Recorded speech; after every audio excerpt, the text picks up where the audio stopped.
E o futebol da época de vocês? Que parece pouco tempo, mas faz muito tempo. Hoje eu acho assim que ficou muito mais físico. Aquela coisa de intensidade, né? Tem que marcar lá em cima. O conceito assim que mudou o futebol, né? Em relação à marcação, parte tática, eu acho que evoluiu também muito na parte da fisiologia. Antigamente, eu lembro que a gente ia pro campo, a parte da musculação nossa era mais regenerativo lá. Você botava um pezinho, né? Fazia um negocinho. Hoje não, hoje os meninos com 18, 17 anos já ganham massa muscular. Como eu falei, pô, lá atrás eu pesava 70 quilos. Nossa, papel. Tinha 1,78 m, era magrinho, era quase nas ventanias lá, a gente ficava até com medo.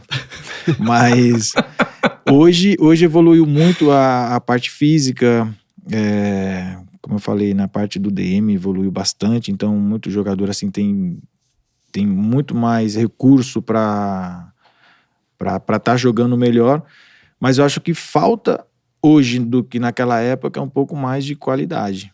Eu acho se perdeu um pouco daquele do fundamento, né? A gente vê às vezes passes aí nos jogos, pessoal errando não é porque às vezes é displicente no treinamento, talvez não treina com a intensidade de você falar assim, pô, eu vou dar esse passe aqui como eu vou dar no jogo. Não chegar lá só dar, porque você tá no treino e você fala, aqui eu posso errar.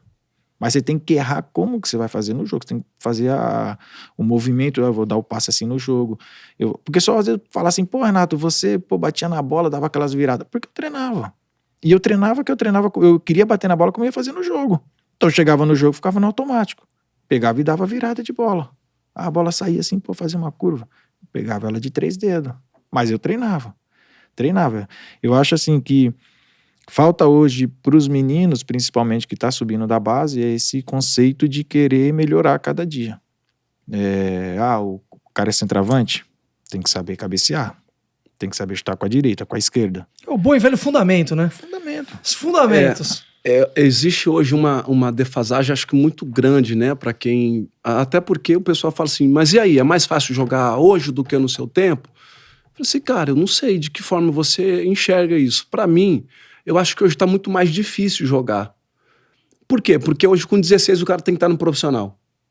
Hoje os clubes da Europa estão vindo pegar os meninos com 16 anos e pagando 70 milhões de euros, 40 milhões para o menino de 18, que está no Atlético Paranaense, que é o Vitor Roque, o Endrick do Palmeiras por 70, e o sarrafo aumentou. Por quê? Porque esses meninos, eles chegam no profissional e eles têm potencial, mas é o que o Renato acabou de falar. Tá cru ainda. Falta fundamento.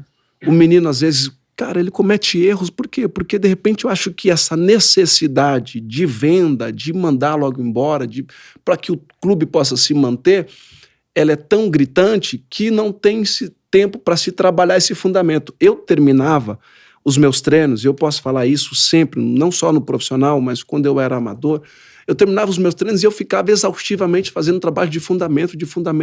As pessoas fazem, cara, que facilidade você tem para finalizar com ambas as pernas. Cara, eu trabalhei, eu fui potencializando esses fundamentos e que me dava tranquilidade. Se eu tivesse uma bola no jogo e caía na perna que não era a predominante, estava tudo bem para mim. Se viesse um cruzamento da esquerda, que eu sempre tive muita dificuldade desse movimento da esquerda para a direita, eu trabalhei, estava tudo bem e vice-versa, né? A forma com que hoje esses meninos estão sendo promovidos ao profissional, eu acredito que é por extrema necessidade dos clubes se manterem financeiramente. Como liderava antigamente? Liderava-se o cara que tinha mais nome, liderava-se o cara que tinha mais bagagem, o cara que jogou na seleção, o cara que tinha mais nome.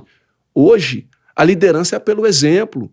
É o cara que é profissional, é o cara que é disciplinado, é o cara que realmente representa o time, é o cara que realmente defende os valores que o clube defende a cultura que o clube tem. Então, hoje é diferente. Eu sempre me espelhei nos caras mais experientes quando eu subi profissional na Portuguesa e ouvia esses caras, falei, o que esses caras fazem, né, meu? E via que todos eles lideravam pelo exemplo. A grande maioria que eu trabalhei pelo exemplo, eram os caras que representavam muito bem o time. Hoje, eu acho que a gente está tendo essa crise, né, de liderança, de repente, talvez, dentro de um contexto coletivo. Tem muitos bons exemplos. Eu acho que hoje os atletas entenderam isso. Eu vejo muitos atletas hoje investindo em preparadores físicos individualmente que eles têm. O Renato falou que a medicina esportiva no Brasil é uma das melhores e já há alguns anos é a das melhores. Eu acredito que o atleta hoje, quando ele entra aí, ele está inserido dentro de um contexto profissional. Ele fala assim, caramba, quem é que eu tenho aqui? Ele vai ver que o nível físico está altíssimo e aí ele encorajado para acompanhar, porque se ele não acompanhar, os caras vão puxar ele obrigatoriamente. Então eu acho que assim, o futebol brasileiro falando, para mim, continua sendo o mesmo que sempre produziu grandes talentos. Eu só acho que a gente só precisa voltar a se apaixonar por isso.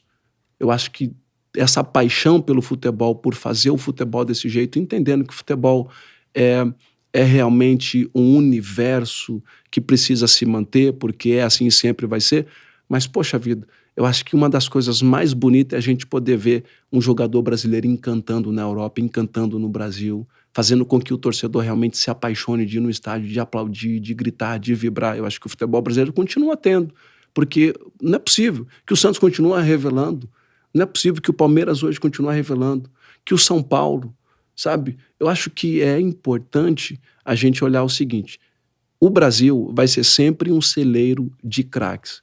Onde é que a gente tem que realmente se confirmar e se consolidar cada vez mais com isso? Eu acho que é quem está fazendo futebol conseguir fazer com que esses meninos tenham uma estrutura adequada, tenham profissionais adequados, tenham uma mentalidade de campeão e entendam que o futebol hoje ele é profissional. A partir disso, eu acredito que a seleção brasileira vai se fortalecer, que os clubes vão se fortalecer, que o torcedor vai continuar consumindo esse produto futebol, porque consome. Futebol está no nosso sangue, é a nossa paixão, a gente ama, a gente para assistir, e a partir disso, o Brasil vai voltar a ser o grande Brasil como foi visto lá fora. Nós éramos modelo, os caras vinham aqui copiar a gente. Hoje inverteu a ordem, hoje nós já estamos indo lá fora buscar. Caramba. E fora nisso, André, eu acho que uma coisa que tem que ressaltar, a base, eu acho que hoje ela está muito mais valorizada do que naquela época. Se revelava muito, mas na nossa época era assim. Será que o menino vai vingar mesmo? É igual que eu falei. Diego e Robinho apareceram. Diego com 17, Robinho com 18. Mas eles não foram vendidos já de imediato porque, opa, vamos ver se é isso tudo mesmo, né? Vamos ver o próximo ano se eles vão... Será que não é uma fase? Hoje em dia, não. Hoje em dia se valoriza muito mais a base, até porque a gente vê os exemplos. O Palmeiras era que muito se contratava. Não tinha muitos jogadores da base no elenco do Palmeiras. Só que ele viu que ele falou, opa, a base, a gente tá vendo os exemplos aí. Tá? Tem Santos, São Paulo. Santos e São Paulo, acho que é de anos atrás, sempre revelou, né? Sempre tava. Corinthians tá revelando. Corinthians também era um clube que, às vezes, a base... Tinha muito pouco jogador que subia, né, que dava oportunidade, hoje está dando muito mais. Então os clubes estão vendo que a base realmente, se bem gerida ali, é importantíssimo para o clube.